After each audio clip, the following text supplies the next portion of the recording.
Major Sam Blackwood stood at attention in General Hayes's office, his back straight and his face showing no emotion.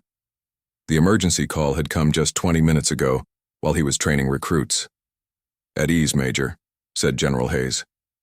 He pushed a folder across his desk. "Earth has been officially classified as a Class 13 death world by the Galactic Concord." Sam picked up the folder. "Is that good or bad, sir?" "Both. It means they recognize how tough our planet is and how tough we are for surviving on it, but it also means they fear us." The general pointed to a screen on the wall showing a large space station. "This is Nexus 7. Our diplomatic team is heading there now, and you're joining them as military attaché." Sam nodded. Earth had made first contact with the Galactic Concord just 1 year ago. Humans were still learning about the many alien species that made up this interstellar government. "Why me, sir?" Sam asked. "Because you're ex-special forces and you know when to fight and when to talk." The general's face grew serious. "Some groups out there don't want Earth joining the Concord. Your job is to protect our diplomats." 3. Days later, Sam stood in the observation deck of the Earth ship USS Defender as it approached Nexus 7. The space station was massive, shaped like a wheel with 8 spokes connecting to a central hub.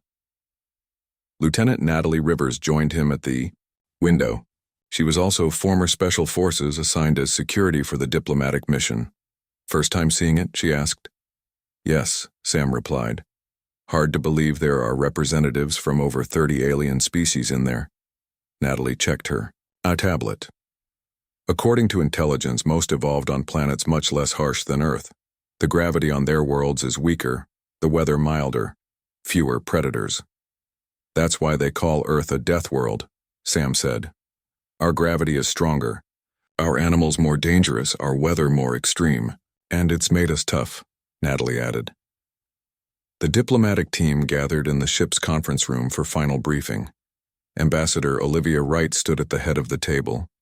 She was in her 50s with gray hair and sharp eyes. "Remember," she said, "many species will be curious about us. Some will be afraid. We need to show them that humans can be strong allies, not threats." When they docked at Nexus 7, Sam was amazed by the variety of aliens. Some had 6 limbs, others had scales or feathers. He noticed many seemed to move with care, as if the station's gravity was uncomfortable for them. A tall, thin alien with blue skin approached them. "Welcome, Earth delegation. I am Coordinator Zinn.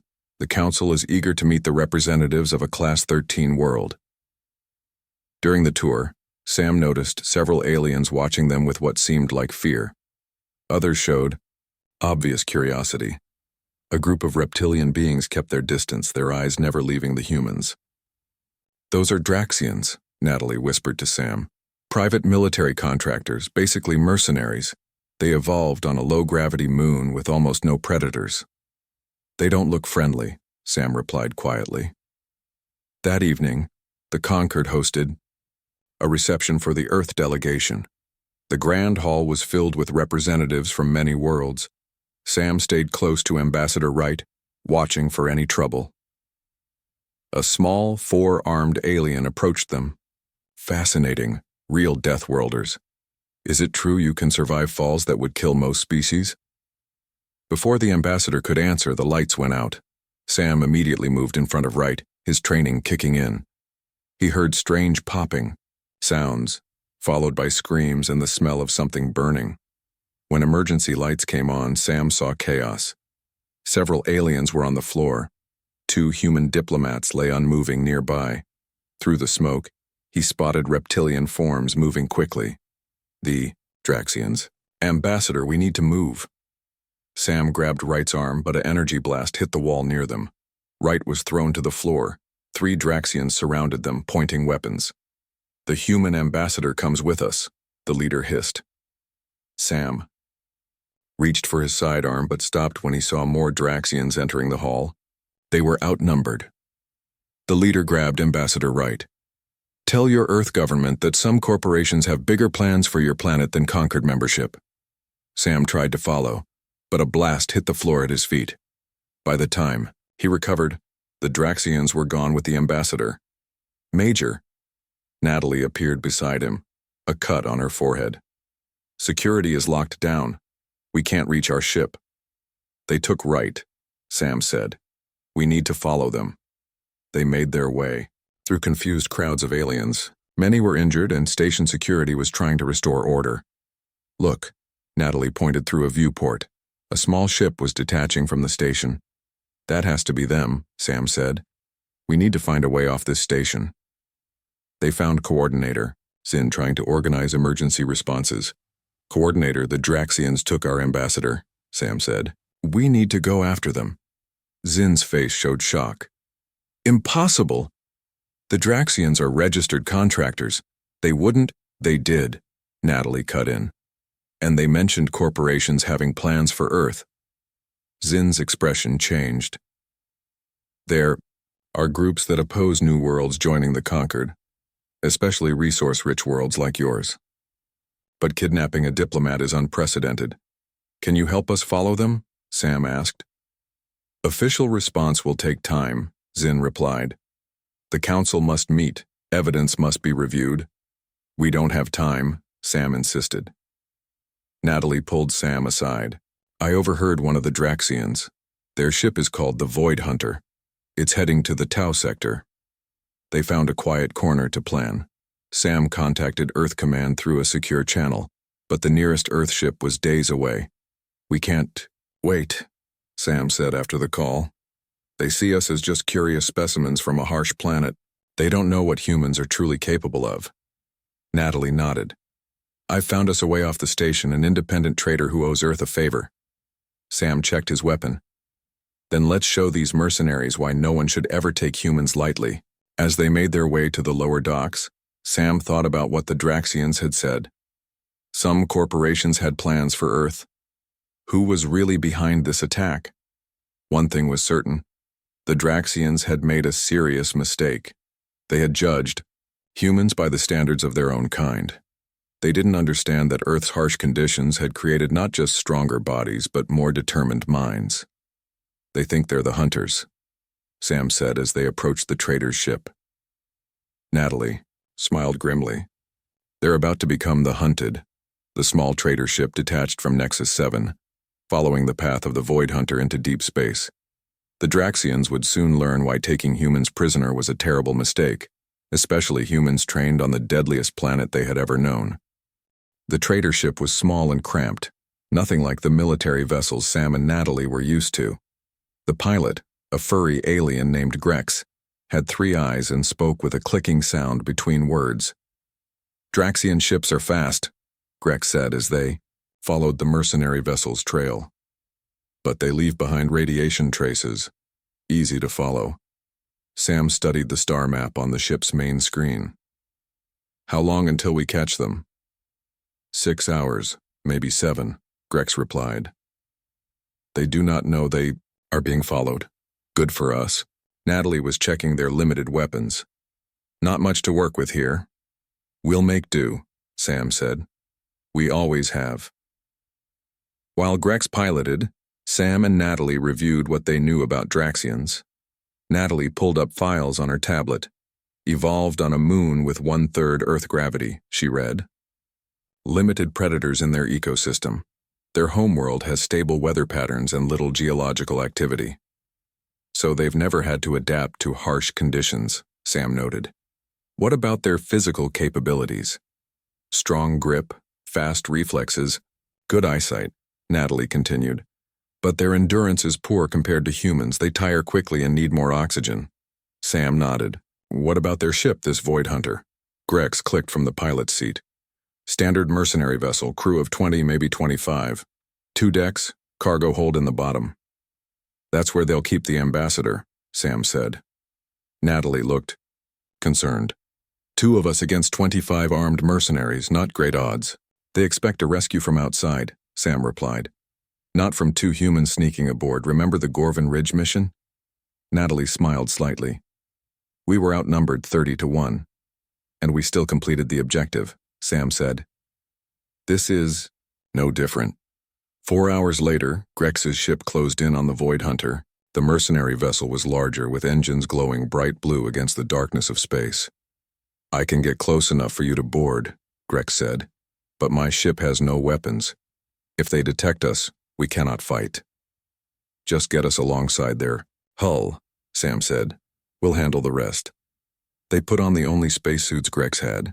They were old and designed for a different species, but they would work for a short time. Sam and Natalie checked their oxygen levels and communications. Remember, Sam said, Draxians evolved with different senses than humans. They can see better in the dark, but they don't hear as well. Use that. Grex maneuvered his ship below, the Void Hunter, matching its speed exactly. There is an emergency airlock on their lower hull, standard design. Sam and Natalie prepared to make the dangerous crossing between ships. They had only magnetic boots to keep them from drifting into the emptiness of space. Ready? Sam asked. Natalie nodded. Just like training in the asteroid belt back home. They opened Grex's airlock and stepped out into the void. Moving carefully, they walked across the hull of Grex's ship, then pushed off toward the Void Hunter.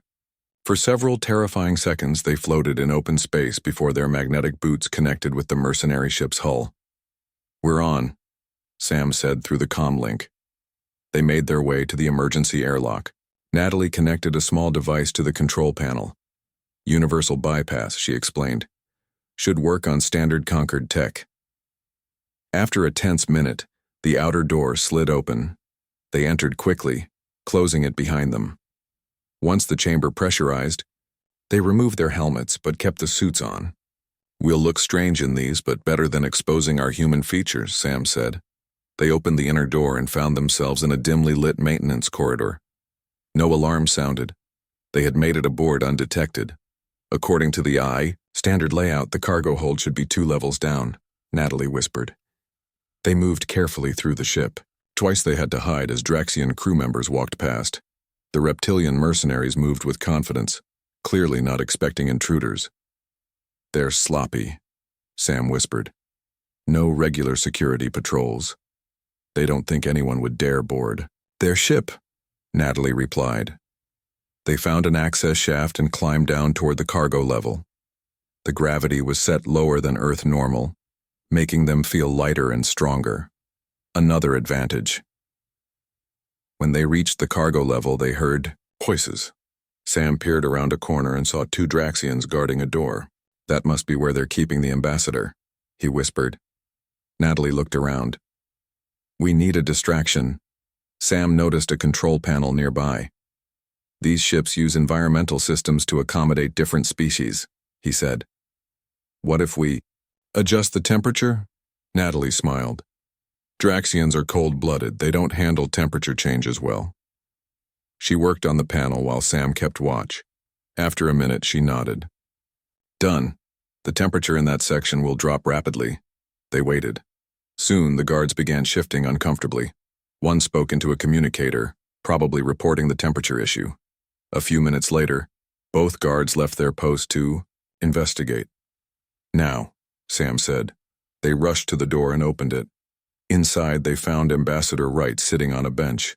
Her hands were bound, but she appeared unharmed. Major Blackwood? Lieutenant Rivers? She looked surprised. How did you get here? No time to explain, Sam said as Natalie cut the ambassador's bonds.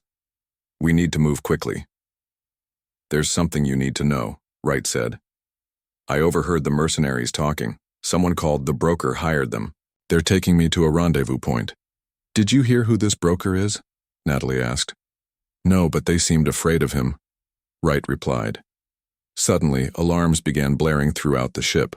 A voice spoke in an alien language over the comm system. They've discovered us, Sam said. Change of plans. We head for their shuttle bay instead of the way we came in. They moved quickly through the corridors, trying to avoid the increasing number of mercenaries responding to the alarm. The Draxians were searching systematically, but they didn't expect humans to move as fast as Sam and Natalie could. They reached a junction when a door ahead of them opened. A large Draxian wearing commander's insignia stepped out, flanked by 4 armed guards. Humans, the commander hissed, his reptilian eyes narrowing. I am Vorex, captain of this vessel. You are either very brave or very stupid. Probably both, Sam replied, pushing Ambassador Wright behind him. Vorex drew a weapon. The broker wants the ambassador alive. You two, however, are expendable. I don't think so, Natalie said. She hit a control panel on the wall. Emergency. Fire suppressant began spraying from the ceiling, creating a thick mist. In the confusion, Sam pulled Ambassador Wright down a side corridor while Natalie fired her weapon to provide cover. The shuttle bay is this way, Sam said as they ran. Behind them they could hear Vorex shouting orders. The hunt had begun. But these hunters didn't know what it meant to face humans from a death world. They were about to learn why that was a mistake they wouldn't live to repeat. Sam, Natalie, and Ambassador Wright raced through the narrow corridors of the Void Hunter. Alarms blared around them. Red emergency lights flashed, casting strange shadows on the metal walls.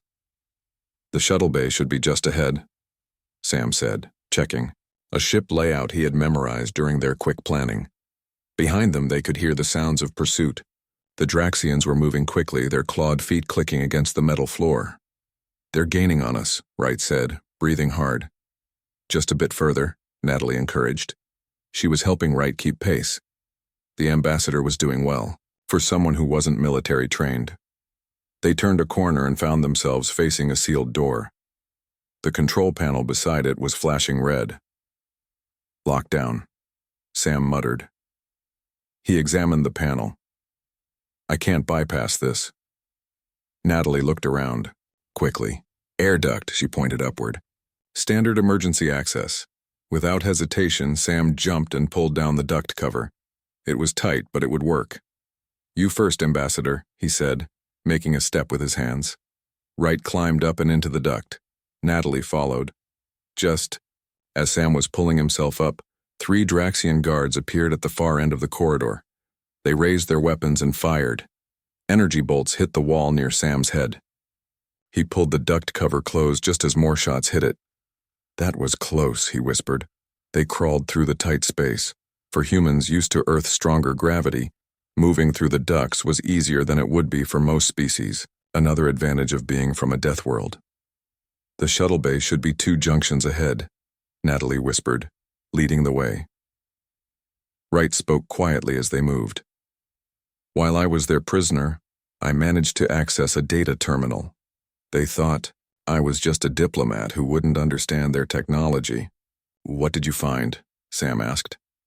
Evidence of a much larger plan against Earth, Wright replied. Not just keeping us out of the Conquered. Some group wants access to Earth's resources without any oversight. The broker?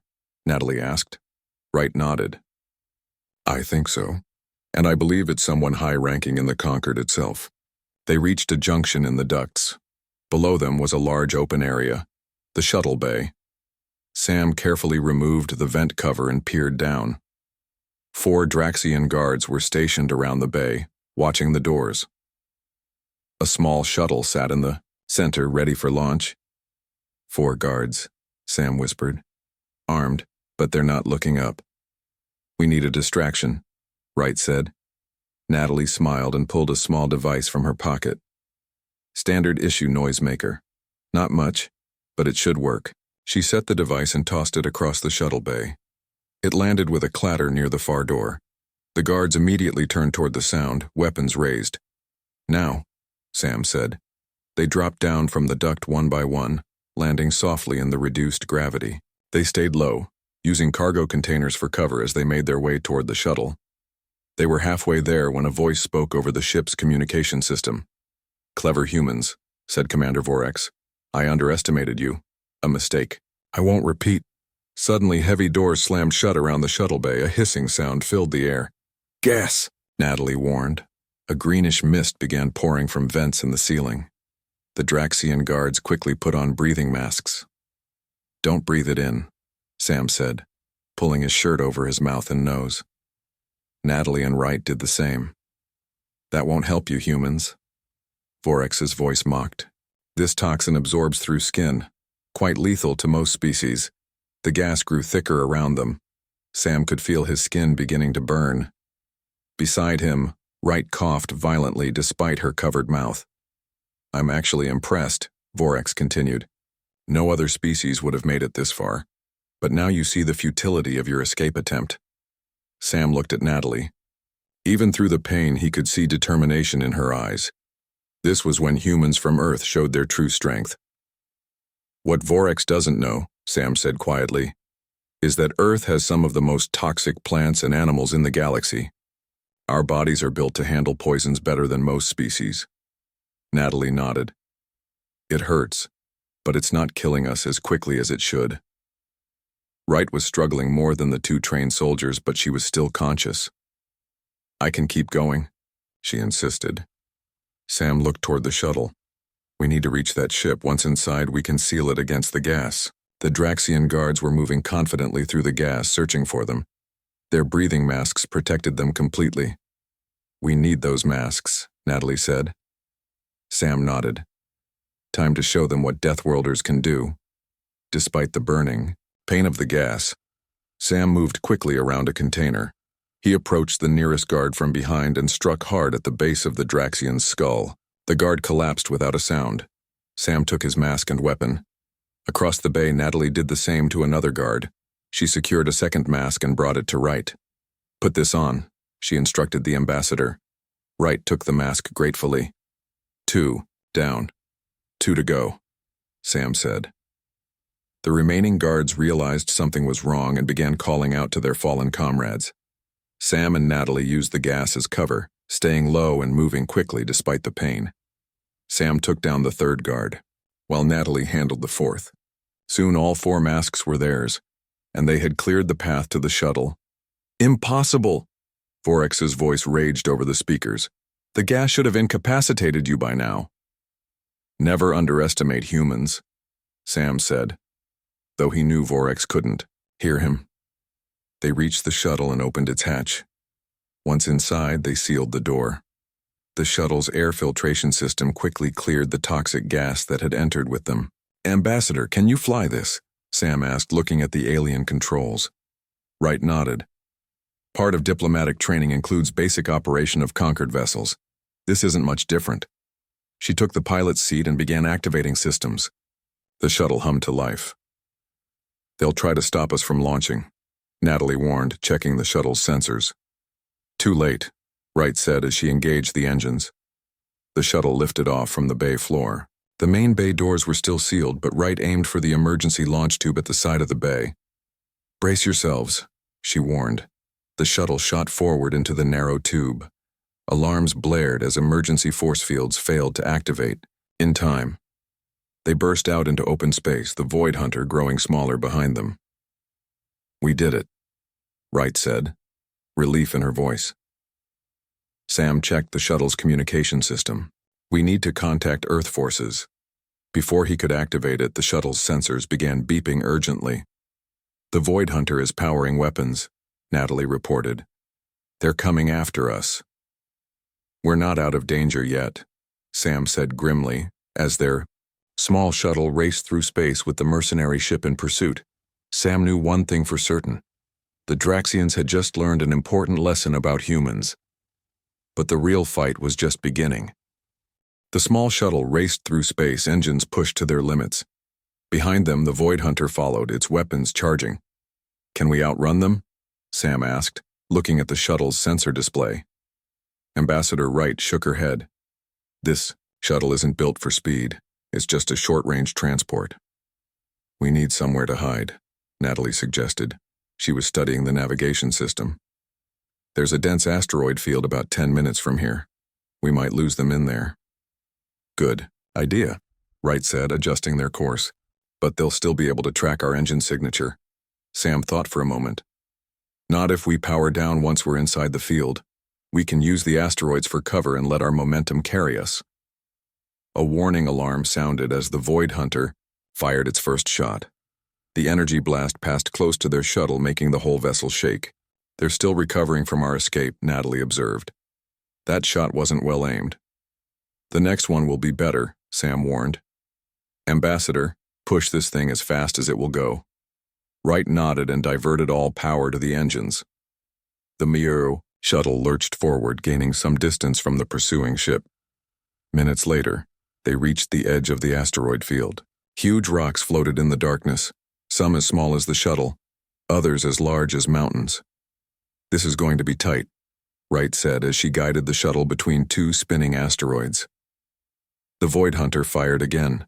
This time the shot hit a nearby asteroid, sending fragments flying in all directions. Several hit their shuttle, making it shake violently. "They're trying to flush us out," Sam said. Wright guided the shuttle deeper into the field, weaving between the floating rocks. With impressive skill, after several minutes of tense flying, she found a large asteroid with a deep crater. "Perfect," she said, maneuvering the shuttle into the crater. "We can hide here." Once they were safely tucked into the crater, Wright powered down all systems, except basic life support. "Now we wait," she said quietly. They sat in near darkness, watching through the viewport as the Void Hunter moved slowly through the asteroid field, searching for them. Its powerful light swept across the rocks. "Do you think they'll find us?" Natalie asked. "Eventually," Sam replied. "But this gives us time to plan our next move." Wright pulled a small data device from her pocket. "I managed to download this before they captured me. It contains information about the broker and his plans for Earth." Sam took the device and examined it. "Can we access it here?" Wright nodded and connected it to the shuttle's computer. The screen lit up with files and images. "According to this," Wright said, pointing to a document, "the broker is actually Counselor Zhurtok of the Galactic Concord. He's been secretly working with several corporations to keep Earth isolated." "Why?" Natalie asked. "Earth has resources that are rare in the galaxy," Wright explained. "If we join the Concord, those resources would be protected by interstellar law. But if Earth remains outside the Concord, they can exploit our planet however they want," Sam finished grimly. A sudden alert from their sensors interrupted them. The Void Hunter was moving closer to their hiding spot. "They're using some kind of advanced scanning technology," Natalie said, checking the readings. "We need to move." Wright quickly powered up the shuttle's engines. "Where to?" Sam studied the navigation display. "There's a trading post called The Drift not far from here. It's a neutral zone outside Concord jurisdiction. We might find help there." Wright guided the shuttle out from behind the asteroid, staying on the side away from the Void Hunter. They began moving slowly through the field, using the rocks for cover. "They haven't spotted us yet," Natalie said, watching the sensors.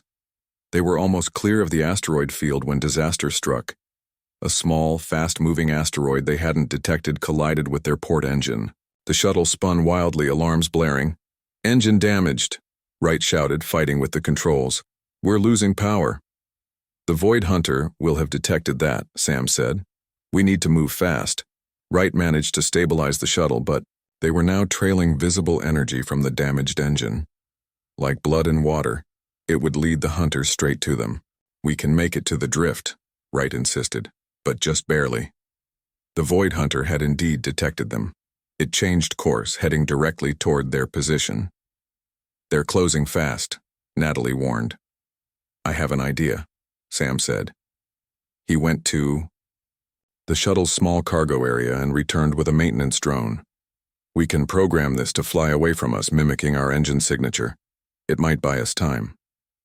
Natalie quickly reprogrammed the drone while Sam prepared to launch it. As soon as it was ready, they sent it flying in the opposite direction from the drift. Its small engine gave off a similar energy signature to their damaged shuttle. "Let's hope they fall for it," Wright said as she pushed their shuttle toward the drift. To their relief, the Void Hunter changed course, following the drone instead of them. The distraction worked. Hours later, they approached the drift. It was a collection of abandoned ships and stations welded together into a sprawling, chaotic structure. Lights of various colors blinked from its many windows and docking ports. "No official law here," Wright explained as they approached. "It's run by whoever has the most power at any given time. Currently, that's a consortium of independent traders." "Sounds dangerous," Natalie commented. "It is," Wright agreed. "But it's also a place where people don't ask questions. We can find shelter while we contact Earth." They docked at an out-of-the-way port, paying the docking fee with credits from the shuttle's emergency fund. As they stepped into the drift, Sam was struck by the variety of alien species. Many he had never seen before, even in briefing documents. "Stay close," he told the others. We don't know who might be working for Zhurtok. They found a small lodging area and rented a room using more of the emergency credits. Once they were alone, Wright attempted to contact Earth using the communication system she had brought from the shuttle. No response, she said after several attempts. We're too far out. And I think someone is jamming long-range communications. We're on our own then, Sam said. Natalie looked out the small window at the busy corridors of the drift. We should gather information, find out who we can trust. Agreed, Sam said. But we need to be careful. The broker, Zhurtok, must have agents everywhere. As night cycle began on the drift, Sam stepped out alone to explore while Natalie stayed with the ambassador. In a crowded bar area, he overheard a group of aliens discussing recent events. Did you hear about the humans who escaped the Draxians? One said in heavily accented common language. Just stories, another replied. No one escapes Vorax. I heard it's true, a third insisted. The humans were special forces, Deathworlders. The second alien made a dismissive gesture. Even if it's true, they won't survive long. Not with the bounty Zhurtok has placed on them. Sam slipped away quietly. The situation was worse than he thought. They weren't just being hunted by the Draxians now, they had a bounty on their heads. And somewhere on this station someone was already planning to collect it. Sam rushed back to their rented room on the drift. He found Natalie standing guard while Ambassador Wright worked on the communication device. We have a problem, Sam said. Zhurtok has put a bounty on our heads. Every mercenary and bounty hunter on this station will be looking for us. That's not our only problem, Wright said. I've detected a transmission from the Void Hunter. They've found us and are approaching the drift. Natalie checked her weapon. How long do we have? Hours, maybe less, Wright replied.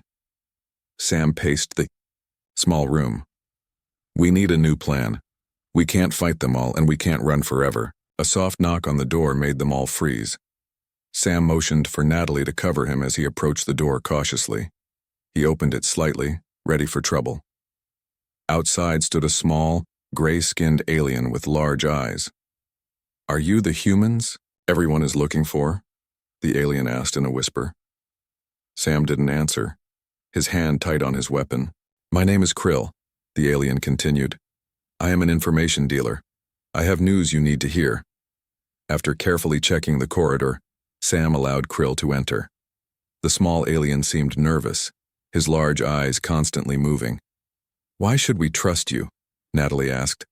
Because I have no love for Zhurtok or his plans, Krill replied. And because you paid me.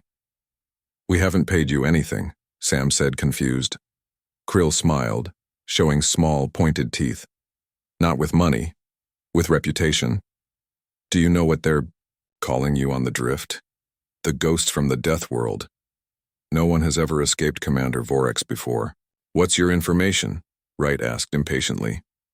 Zhurtok is coming here personally, Krill said. He wants to make sure no evidence of his plans reaches the Conquered. The Void Hunter will arrive soon, but Zhurtok's personal ship will arrive tomorrow. That's our chance, Sam said. If we can capture Zhurtok, we can expose his whole operation. Krill laughed. Capture a Conquered counselor? Impossible. His ship will have elite guards, not just mercenaries. Nothing is impossible for humans, Natalie said firmly. Perhaps, Krill replied. But you should know something else. The Void Hunter is not the only mercenary ship coming. The Void Claws have also accepted the bounty. Who are the Void Claws? Sam asked. Another mercenary group, rivals of the Draxians, Krill explained. They're even more dangerous. After Krill left, the three humans discussed their options. We could try to steal a faster ship, Natalie suggested. Too risky, Sam replied. The docks will be watched. Wright looked thoughtful. What if we don't run? What if we set a trap instead? Sam and Natalie turned to her in surprise. The mercenaries are hunting us, Wright continued, but they're also competing with each other for the bounty. We could use that against them. Turn our hunters against each other, Sam said slowly. It could work. They spent the next hours carefully planning. Natalie left to scout the station while Sam modified their weapons. Wright continued trying to contact Earth forces, hoping for backup. That night, as the station's lights dimmed for the sleep cycle, they put their plan into action. Using Krill's information, they identified the dock where the Void Hunter would arrive. "Remember," Sam told the others, "we need to make them think the Void Claws attacked them first." Natalie nodded. "I've placed the modified comm devices near both docking areas. They'll send fake attack orders that seem to come from the other group." Just as Krill had predicted, the Void Hunter docked at the drift in the early hours. Commander Vorex led a group of armed Draxians onto the station. At the same time, the Void Claw ship arrived at a different dock. The rival mercenaries, tall, aliens with metallic skin, also began searching the drift. Sam watched from hiding as confusion spread among the mercenaries. Each group received messages suggesting the other was planning to take the humans and claim the full bounty. Tensions rose quickly. The first shots were fired in a crowded market area. A Draxian patrol encountered Voidclaw mercenaries, and neither side backed down. The firefight spread quickly throughout the station. "It's working," Natalie said as they moved through empty corridors. Most civilians had locked themselves in their rooms to avoid the conflict. "Now for Phase 2, Sam said. They made their way to a public communication terminal. Wright connected their evidence about Zyrtok's plans to the system. "This will broadcast to every screen on the station," she explained. "Everyone will know what Zyrtok has been doing." As the information spread, the already chaotic situation on the drift grew worse. Many of the independent traders and residents had deals with Earth or hoped to in the future. Learning about Zyrtok's plans to exploit the planet angered them. "Now we need to prepare for Zyrtok's arrival," Sam said. They returned to their hideout to rest and prepare, but their rest was interrupted by a new alarm blaring throughout the station. "What's happening?" Wright asked. Sam checked the station's public information channel. "A new ship has arrived, not Zyrtok's." The announcement over the station speakers shocked them all. "Attention all residents. Earth military vessel USS Defender has docked at Port 6. All parties involved in current conflicts are ordered to stand down." "Earth forces," Natalie said in disbelief. "How did they find us?" "My communications must have gotten through after all," Wright said, smiling. They hurried to Port 6, carefully avoiding areas where mercenaries were still fighting. At the dock, they found a group of human soldiers in Earth Special Forces uniforms. Leading them was Captain Jack Winters, a legend among Earth's military.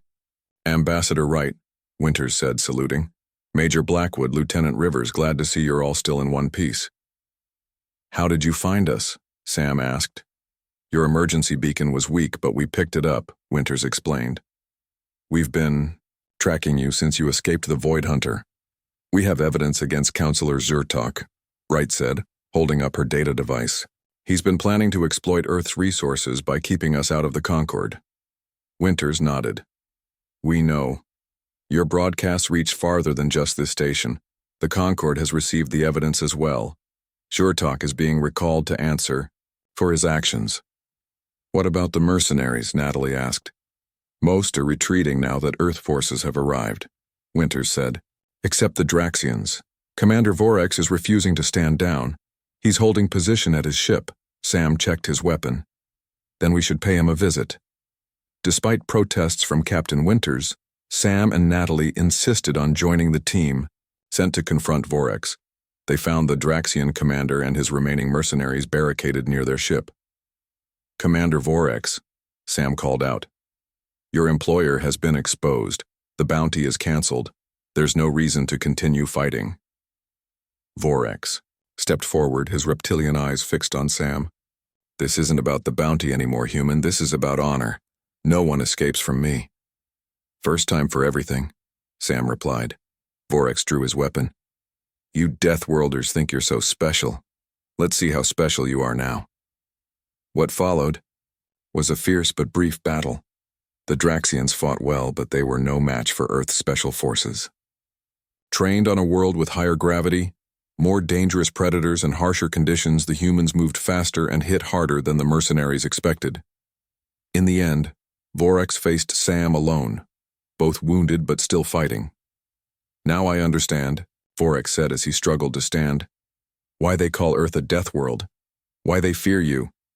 You should have done your research before taking the contract, Sam replied. Vorax nodded slowly. A lesson for others. No mercenary should face Deathworlder, Special Forces. 2 weeks later, Sam and Natalie stood in the grand chamber of the Galactic Concord as Earth was officially welcomed as a member. Ambassador Wright signed the agreement while representatives from dozens of worlds watched. Quite a change from a few weeks ago, Natalie commented quietly. Now they're eager to have us join. Sam nodded. Nothing like showing them what humans can do to change their perspective.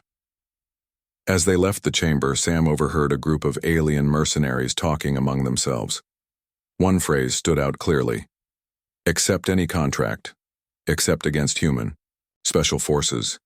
They never leave living witnesses. Sam smiled to himself. The galaxy had learned an important lesson about humans from Earth. They might come from a harsh, dangerous world, but that's exactly what made them someone you didn't want to face in battle, especially if they were Special Forces.